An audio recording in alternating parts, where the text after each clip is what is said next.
Manuel Ávila Camacho nació en Teciutlán, Puebla, en 1897, el tercero de los 9 hijos de Manuel Ávila Castillo, de ocupación arriero. Ávila Camacho cursó su educación primaria en el Liceo Teciuteco. Con el estallido de la Revolución, la familia se vio obligada a abandonar su pueblo natal para establecerse en Puebla, donde se agudizaron sus problemas económicos. Finalmente, se instalaron en la Ciudad de México, y ahí, Manuel continuó sus estudios en la Escuela Nacional Preparatoria. Siendo todavía un adolescente, Manuel Ávila Camacho se unió a la revolución para pelear contra el gobierno de Victoriano Huerta en la Sierra de Puebla. También se unieron a los rebeldes sus hermanos Maximino y Rafael. En apenas 6 años, Manuel Ávila Camacho alcanzó el grado de coronel y se le destinó al Estado Mayor de Lázaro Cárdenas, jefe militar del estado de Michoacán y después gobernador de la entidad. Cárdenas y Ávila Camacho se hicieron entonces buenos amigos. Durante los años de la Guerra Cristera, entre 1926 y 1929, Manuel combatió a los católicos en Michoacán y Jalisco. Mientras tanto, Maximino también peleaba contra los cristeros, pero su actitud era justamente la contraria a la de su hermano.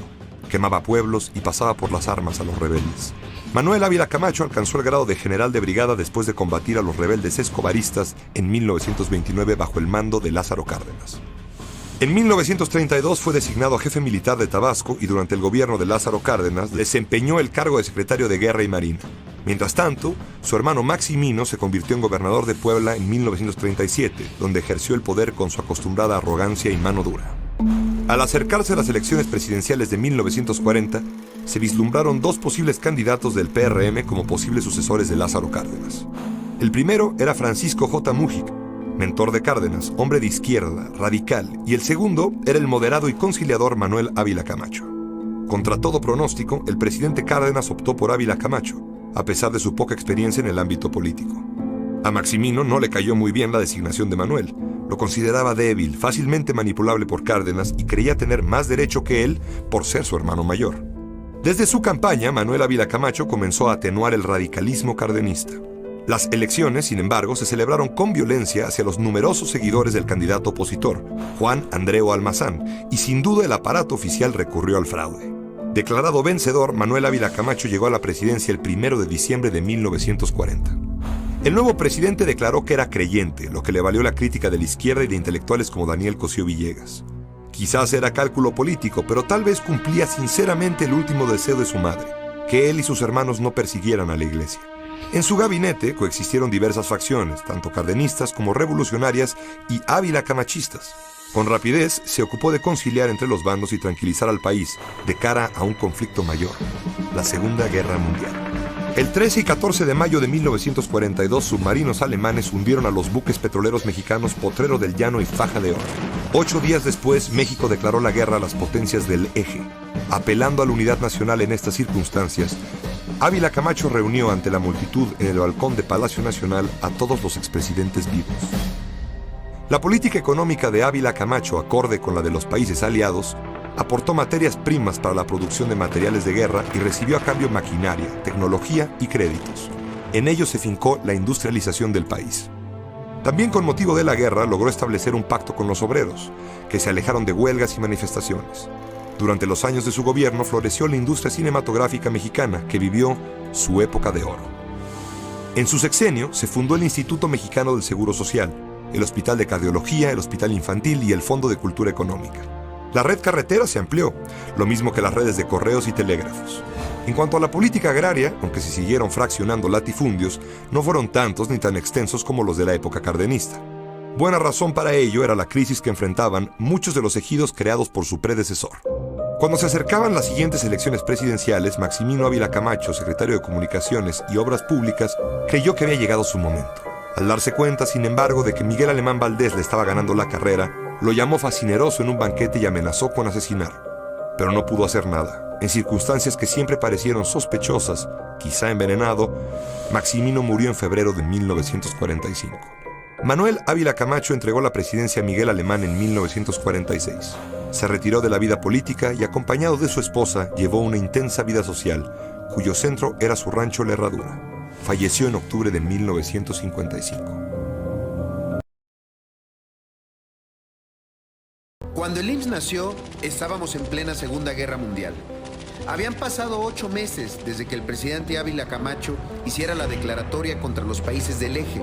Y declarar estado de guerra entre nuestro país, Alemania, Italia y Japón. Y en medio de la discusión nacional de si enviar tropas o no al campo de batalla, cuando el mundo administraba el desorden, el águila del Seguro Social rompió el cascarón y el Estado mexicano desplegó las alas de la salud y la seguridad social para abrazar al pueblo de México. Con instalaciones rentadas, con un primer consultorio ubicado en las calles de Mariscal y Rosales, en la colonia tabacalera, y teniendo como primer derechohabiente al señor Abel Morales Rodríguez, con cédula de inscripción 00001, arrancó este sueño que en su conjunto, hoy, entre el régimen ordinario y el IMSS Bienestar, brinda protección y servicios de salud a 83.3 millones de mexicanas y de mexicanos. 1943 fue un año en el que el presidente norteamericano Franklin Delano Roosevelt visitó Monterrey y reanudó la relación comercial con México, un acto en el que ambos países reconocieron cuánto necesitan el uno del otro. Fue el año también en el que nació la Universidad Iberoamericana, el TEC de Monterrey, los Tiburones Rojos del Veracruz y desde luego nuestro glorioso Instituto Mexicano del Seguro Social. Y no es por presumir, pero el año en el que el IMSS nació, la tierra tembló y se abrió allá en Michoacán y dio a luz al Paricutín, el volcán más joven del mundo. Hoy nuestro instituto cumple 77 años y aunque la paz sigue siendo un anhelo, en cuanto al águila, no se preocupe usted, ya sabe lo que dicen de ellas, rejuvenecen con la edad. Y para garantizar que eso ocurra, en el IMSS estamos trabajando responsablemente, no solo para renovar su plumaje, sino para que su vuelo llegue a tocar el cielo. Joan Manuel Serrat también nació en 1943 y dice él, prefiero volar a correr, hacer a pensar, amar a querer, tomar a pedir, porque antes que nada soy partidario de vivir. Muchas felicidades al pueblo de México y larga vida al Seguro Social.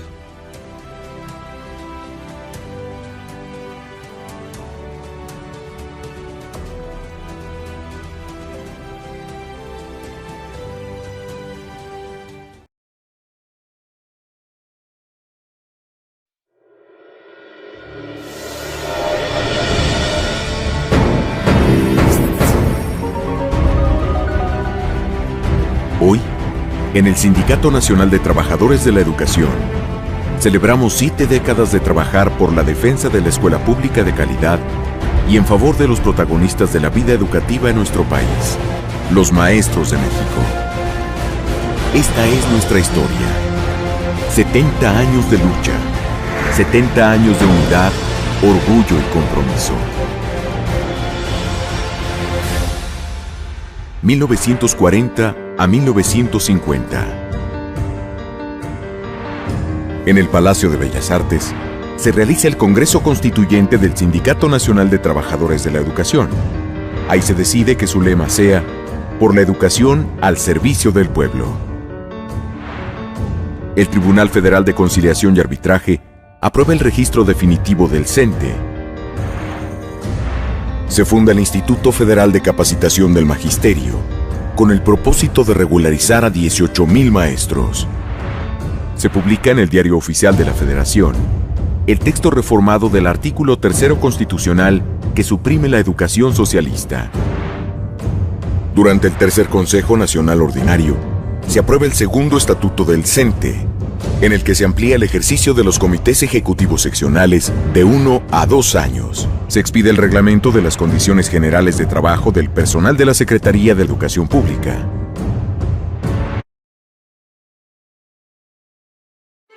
Lo que en conjunto llamamos libertad académica es en realidad una serie de facultades y derechos relacionados que se ejercen en ámbitos escolares distintos.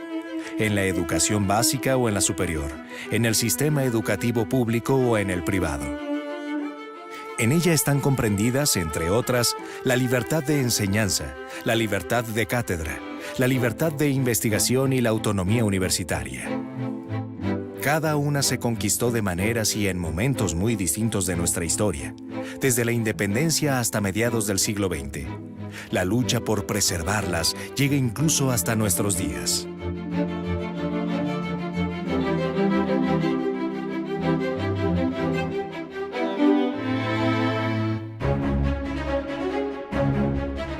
En 1929, el jefe máximo de la Revolución Mexicana, Plutarco Elías Calles, emprendió la fundación de un instituto para encauzar las ambiciones de los caudillos, el Partido Nacional Revolucionario. Su programa, con una visión de izquierda moderada, señaló que la educación debía dar preeminencia a los intereses de la colectividad. Sin embargo, con el final de la Guerra Cristera, en julio del mismo año, las propuestas se volvieron más radicales. El conflicto entre el Estado y la Iglesia, y entre el Estado y sectores del pueblo católico, se trasladó al campo de la educación, en el que la enseñanza religiosa tenía gran influencia.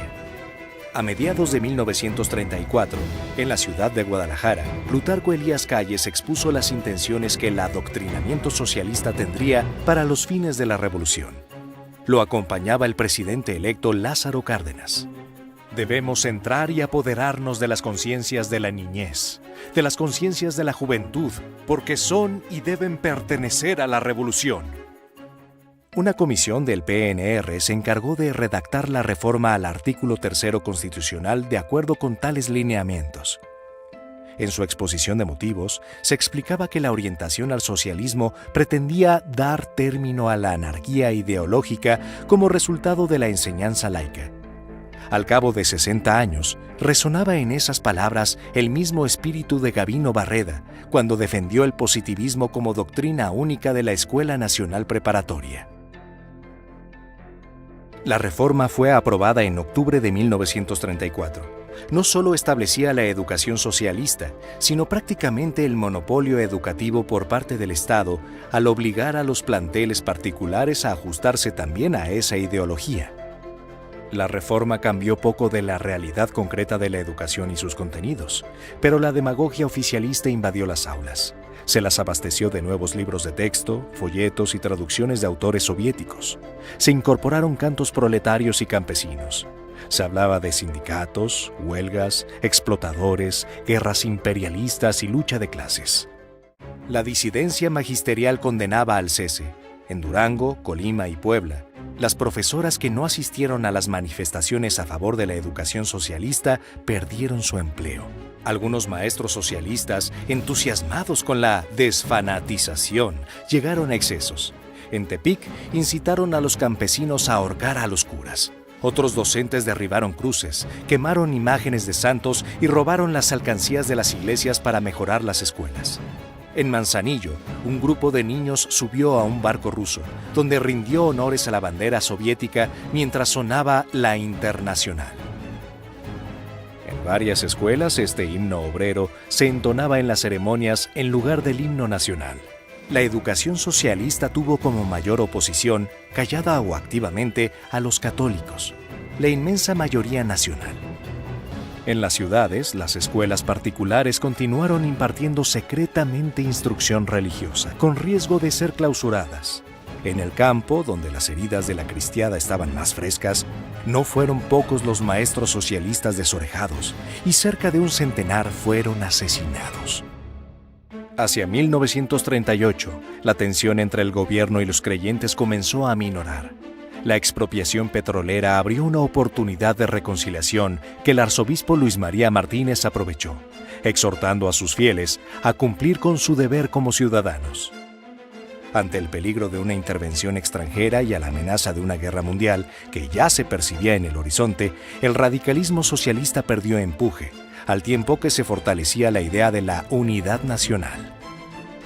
Aunque la educación socialista continuó vigente durante el resto del sexenio cardenista y todo el periodo de su sucesor, el presidente Manuel Ávila Camacho perdió toda viabilidad por su incongruencia con las políticas económicas y fue gradualmente reemplazada por un nacionalismo aceptado por las mayorías. En 1946, una nueva reforma terminó con este experimento y dio una nueva oportunidad con ciertos límites a la libertad de enseñanza. Él tomó el poder el 1 de diciembre de 1940 en solemne ceremonia efectuada en el recinto de la Cámara de Diputados. Al tomar la presidencia, Manuel Ávila Camacho contaba con 44 años de edad, de los cuales la mayoría de ellos habían sido dedicados a nuestro querido México.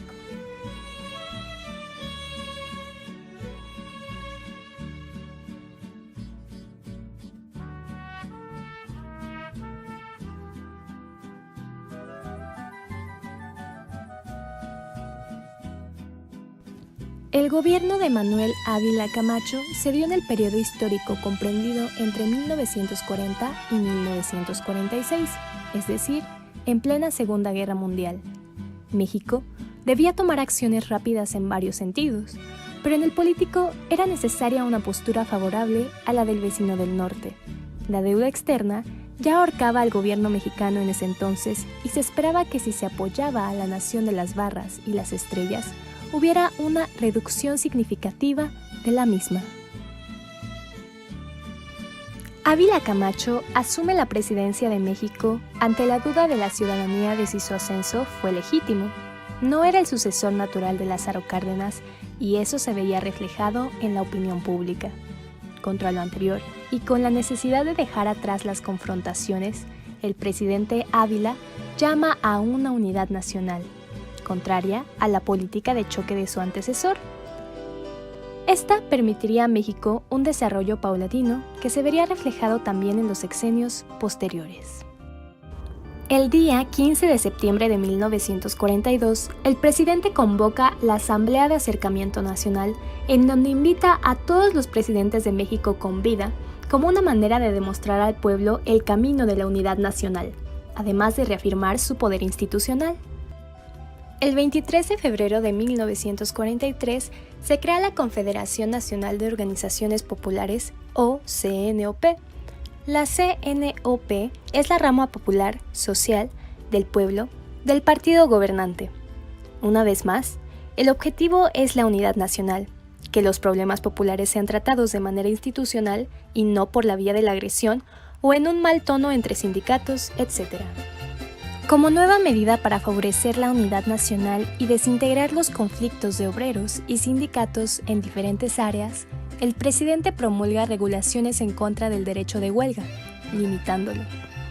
El cambio no es bien recibido por la clase trabajadora, por lo cual Ávila decreta la creación de la Secretaría del Trabajo y Previsión Social.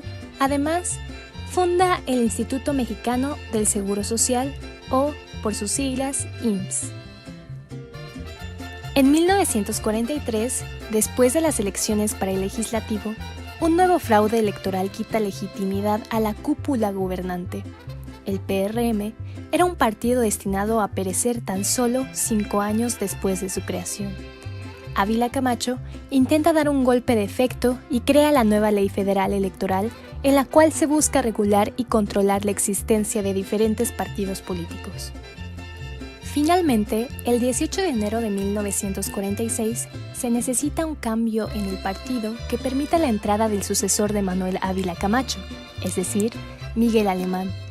Así se funda el Partido Revolucionario Institucional, o PRI. El plan da resultados cuando Alemán arrasa con el 80% de los votos la elección presidencial.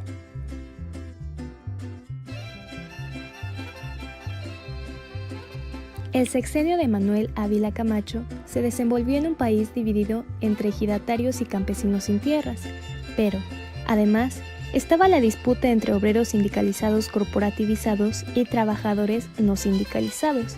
Se deshizo de toda influencia cardenista. La política y el aspecto social están estrechamente relacionados. Como ya veíamos, su política fue regida por la unidad nacional, que, entre otros rasgos, rompió la tradición que por muchos años impidió la oposición en el poder legislativo. Es así que la tarea del presidente consistió en estabilizar el sistema social y político que estaba en riesgo por las reformas de Lázaro Cárdenas y llevar al país a un mayor crecimiento industrial. El sector más beneficiado durante los años de Ávila Camacho fue el de los trabajadores con la creación de la Ley Orgánica del Seguro Social, que lograría un estado de bienestar. Por medio de la cooptación, el general ganó la simpática de los diferentes sindicatos de obreros. Para el presidente, era esencial disminuir la fuerza de los trabajadores organizados. Por eso, reglamentó el derecho a las huelgas, que ahora requerirían de una autorización por parte de una oficina gubernamental. Manuel Ávila Camacho estableció en 1943 que el árbitro en las huelgas ahora sería el presidente. Se transformaron las organizaciones del partido al abolirse el sector militar que había sido creado anteriormente por el general Cárdenas. La dirección de la CTM fue encargada a Fidel Velázquez. El líder cardenista Graciano Sánchez abandonó la dirección de la CNC, que finalmente quedó al mando de Gabriel Leiva Velázquez. Se promovió un cambio para privilegiar a los productores privados e impulsar la sustitución de importaciones. Como consecuencia, el ejido dejó de ser parte del centro de la economía rural. La reforma agraria se vio estancada cuando disminuyó el reparto agrario. El artículo 3 constitucional se modificó al transformarse el eje que tenía de la educación, del socialismo científico al socialismo revolucionario mexicano, que se suplía por una lucha de clases. Hubo una alianza nacionalista entre capital y trabajo y que fue idea de la CTM. Dicha alianza impulsó el proyecto de Ávila Camacho, donde hablaba de unidad nacional y de su propuesta de impulsar el futuro desarrollo del país y su modernización. El gobierno se encargó de llevar a cabo una cruzada nacional de alfabetización en todo el país. En agosto de 1944, el presidente decretó la ley que promovía la campaña nacional contra el analfabetismo. La educación fue una herramienta fundamental para la unidad nacional y la industrialización. En el año de 1942, el presidente proclamó una nueva ley orgánica de educación, restableció las misiones culturales, grupos de maestros, artesanos y comisionados de llevar educación a comunidades marginadas. Durante el mandato de Ávila Camacho, se crearon instituciones como la Escuela Normal Superior y el Instituto de Capacitación del Magisterio. Por su parte, el sector privado aportó a la educación y se creó el Instituto Tecnológico de México y el Instituto Tecnológico de Monterrey.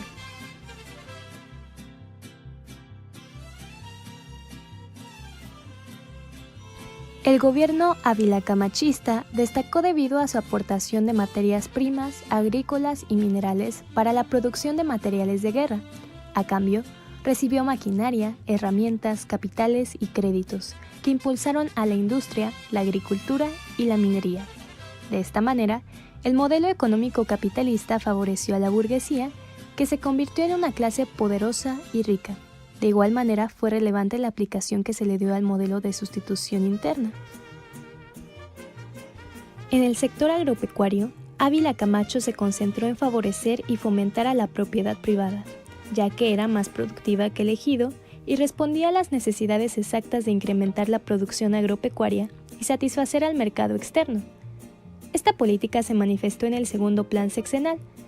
Al comienzo del periodo se concentró la atención en el fomento a la agricultura de exportación para cumplir con la demanda estadounidense durante la guerra. No obstante, más adelante el gobierno decidió fomentar y forzar el cultivo de productos básicos para el consumo interno. A finales de los años 40, el papel del Estado fue significativo como promotor del desarrollo industrial y los diversos proyectos consistieron en 1. Proporcionar el crédito que los empresarios requerirían, sobre todo en las industrias básicas, para lo cual se consolidó de la banca privada. 2. Crear una amplia infraestructura con una aportación del 55.1% de presupuesto en transportes y comunicaciones. 3. Establecer una política de impuestos bajos y extensiones fiscales. 4. Establecer una política arancelaria proteccionista, fundamentalmente cuando la industria resultó afectada por el acuerdo comercial con Estados Unidos. En cuanto a la producción industrial junto con la industria manufacturera y la de construcción, el periodo registra un aumento del 60%, siendo las industrias más dinámicas la alimentaria, textil, de productos químicos, fundición y manufacturera de artículos metálicos, madera, entre otros. El comercio exterior estuvo considerablemente influido por el conflicto bélico mundial. A partir de 1939 se hizo manifiesto el cambio en la distribución geográfica del comercio exterior de México. Si el año anterior el intercambio con Europa había representado 1/3 de las importaciones y exportaciones, la situación se había modificado. Al final del sexenio de Ávila Camacho, menos del 4.6% de las importaciones provenían de Europa y se enviaban allá apenas un 2% de las exportaciones mexicanas. Una situación similar se presentaba en las relaciones comerciales con Japón. En el aspecto de las finanzas, el sexenio se caracterizó por el crecimiento del proceso inflacionario que se había iniciado en el régimen anterior, principalmente causada por el sexenio de Lázaro Cárdenas, que destinó gran parte del presupuesto a la construcción de obras públicas para fortalecer al aparato productivo, recurriendo a préstamos del Banco de México, aspecto alarmante ya que el monto adquirido era superior a los ingresos del Estado. Tal política provocó la ya predecible devaluación en 1938 y, aunque hubo una leve recuperación en los últimos años del cardenismo, la inflación continuó aumentando después de 1940 y durante el resto del sexenio, a causa de que el gobierno de Ávila Camacho prosiguió con la misma política de gastar en obras de infraestructura y recurriendo al mismo tipo de financiamiento. La única solución para controlar la inflación que encontró el presidente Manuel Ávila Camacho fue adoptar medidas monetarias en las que participó el Banco de México a través de la Ley de Instituciones de Crédito, donde se modificó la ley orgánica para permitir elevar los depósitos obligatorios y aumentar las herramientas para el desarrollo de la industria básica, además de regular la cantidad de dinero en circulación. Para esto fue indispensable efectuar un control sobre el comercio interno, especialmente a partir de que empezaran a escasear los artículos de primera necesidad y los especuladores se dedicaron a encarecerlos de forma exorbitante. De esta manera, el gobierno intervino a través de un control de precios y buscó incrementar la producción e inversión para corregir la desproporción entre importaciones y exportaciones.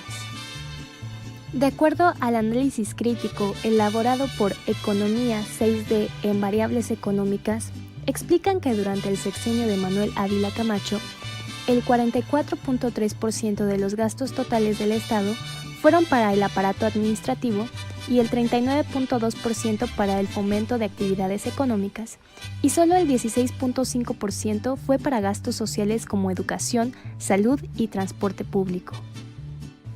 Durante 4 años los gastos fueron superiores a los ingresos, es decir, hubo déficit. La proporción del déficit público respecto al PIB en ningún caso llegó al 1% y en promedio anual fue de 0.3% en relación con el PIB. Durante el mandato de Ávila se observó una notable estabilidad política y un crecimiento económico. Entre 1940 y 1945, el PIB creció a un ritmo de 7.3%, índice nunca antes registrado hasta entonces desde la etapa post-revolucionaria. Además, el régimen presidencial de Manuel Ávila Camacho impulsó al desarrollo que se concretaría con Miguel Alemán Valdés al proporcionar los medios para alentar el crecimiento económico, la consolidación del mercado interno y la inserción de México en la economía mundial. La actividad industrial registró un vigoroso crecimiento con un gran crecimiento en la producción de la energía eléctrica y el petróleo, y también de la industria manufacturera y de construcción. Durante el sexenio de Manuel Ávila Camacho se dio el estallido de la Segunda Guerra Mundial y en México se estableció una política exterior que marcara la oportunidad de desarrollo para el país. La política exterior mexicana estableció objetivos primordiales como la de defender la soberanía nacional, aumentar la inversión extranjera directa, consolidar una relación de cooperación con Estados Unidos y firmar acuerdos comerciales que favorecieran al mercado mexicano. Pero, para lograr esto, primero fue necesario que hubiera estabilidad interna, para que la imagen internacional de México mejorara y así existiera la confianza para que otros países, principalmente Estados Unidos, tuvieran la confianza de establecer vínculos de cooperación. El gobierno de Ávila Camacho logró consolidar la relación entre México y Estados Unidos. Esta se fortaleció después de que en mayo de 1942, tras el hundimiento del buque mexicano Potrero del Llano, México le declara la guerra al Eje, lo que dio pie a la firma de diversos acuerdos como el Programa Bracero, que fue considerado como una gran oportunidad de empleo para los mexicanos en el sector agrícola estadounidense, que se encontraba descuidado. Pero a pesar de los esfuerzos y las políticas proteccionistas, no se pudo evitar que la dependencia de México a Estados Unidos se consolidara.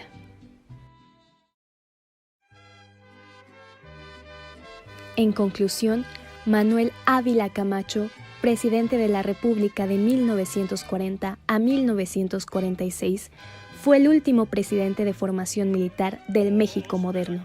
También es conocido como el General Caballero, debido a su política de reconciliación de tensiones y discrepancias entre los dirigentes mexicanos pasados. Así, con su unidad nacional, representó una estabilidad política y crecimiento tanto económico como industrial, que tanto se había intentado consolidar desde el fin de la Revolución Mexicana, incluyendo la proyección de México al resto del mundo. A pesar de que durante su sexenio aumentó el proceso inflacionario debido al apoyo gubernamental que se le otorgó a los distintos sectores e infraestructura desde el periodo de Lázaro Cárdenas, se logró comenzar a estabilizar la economía debido a todo el financiamiento para la proyección industrial, textil, la modernización de los ferrocarriles nacionales de México y la reactivación de la minería debido al estímulo de Estados Unidos al entrar a la guerra, ya que requería productos minerales estratégicos. Proyectó su formación militar a través de la declaración del servicio militar obligatorio. Se inició también la campaña nacional de alfabetización, dotó al ejército de armamento moderno, construyó cuarteles y hospitales, dotó de edificios nuevos a la Secretaría de la Defensa Nacional, entre otras instalaciones.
¡Torito!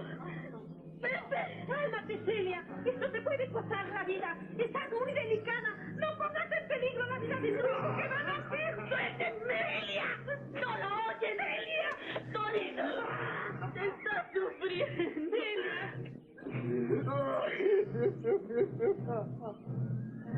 ¡Déjalo! ¡Celia!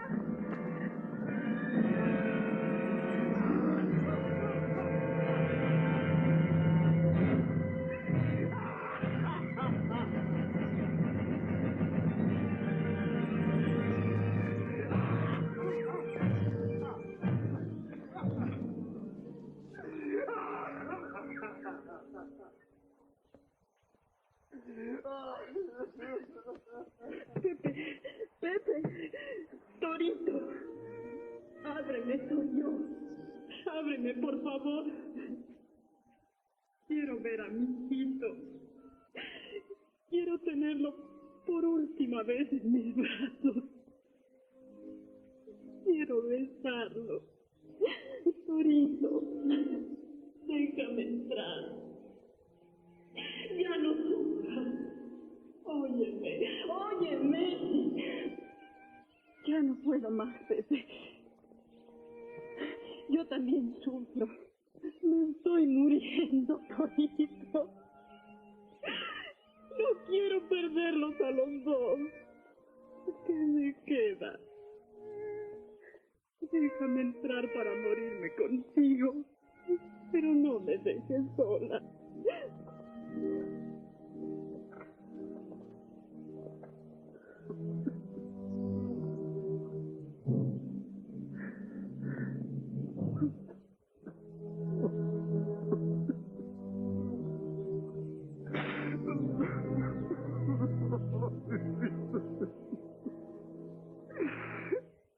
Llora, llora mi corazón. ¿Cómo no hay que llorar por el hijito más lindo del mundo? Dios nos lo dio.